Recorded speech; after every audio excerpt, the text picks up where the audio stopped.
चुकीच्या भाषा करत होत्या आणि त्यांना महाराष्ट्र अशांत पाहिजे, महाराष्ट्र शांत नको आहे आणि महाराष्ट्रामध्ये दंगली व्हाव्या, जाती जातीमध्ये तेढ निर्माण व्हावी अशा प्रकारचा प्रयत्न लोकसभेच्या पूर्वी देखील या लोकांनी केलेला आहे.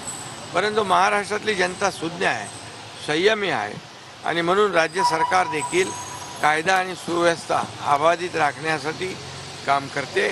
मी आपल्याला एवढंच सांगतो, या विरोधकांच्या पायाखालची वाळू सरकली आहे, त्यांना पराभव दिसू लागलेला आहे. त्यांना वाटत होतं लोकसभेमध्ये ज्या प्रकारे खोटं नॅरेटिव्ह पसरवून संविधान बदलणार, आरक्षण जाणार, हे होणार ते होणार, लोकांमध्ये भीती दहशत निर्माण करून मतं मिळवली. परंतु माणूस एकदा फसतो, पुन्हा पुन्हा फसत नाही आणि म्हणून आता वातावरण पूर्ण बदललं. मुख्यमंत्री माझी लाडकी बहीण योजना सुपरहिट झाली आहे.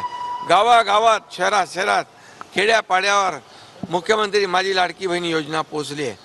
आता दुर्दैव बघा की या ठिकाणी एक काँग्रेसचा माणूस, काय अनिल काय वडपल्लीवार तिकडे कोर्टामध्ये या मुख्यमंत्री माझ्या लाडकी बहिणीच्या आडवा झाला आहे आणि हे कुणाचा कार्यकर्ता आहे, कुणाचा पोलिंग एजंट आहे. हा काँग्रेसने वारंवार महाविकास आघाडीने या मुख्यमंत्री माझ्या लाडकी बहीण योजना रद्द व्हावी म्हणून मुंबई हायकोर्टात पण त्यांनी याचिका केली, ती कोर्टाने फेटाळली. आता इथं नागपूरला याचिका केलेली आहे. विकास आघाडी सरकारमध्ये लेकी बाळी सुना सुरक्षित होत्या का? ते नवनीत राणाला जेलमध्ये टाकलं, कंगना रनावतचं घर तोडलं, ते मलिष्काचं तिला जेलमध्ये टाकण्याचा प्रयत्न केला. किती महिलांवर अन्याय केला महाविकास आघाडी सरकारमध्ये. आणि म्हणून शिवाजी महाराजांचं नाव घेण्याचा यांना किती अधिकार पोचतो मला माहीत नाही, परंतु छत्रपती शिवाजी महाराजांच्या नावाने राजकारण करू नये एवढीच माझी विनंती आहे.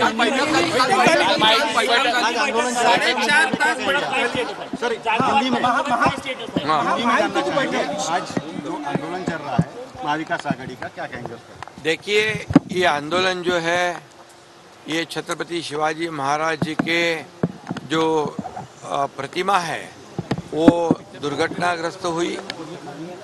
पढ़ते रहिए fight against criminal daily newspaper. आज की खबर में बस इतना ही। वीडियो को लाइक करें और चैनल को सब्सक्राइब कर लें जिससे आने वाली वीडियो की नोटिफिकेशन आपको मिलती रहे।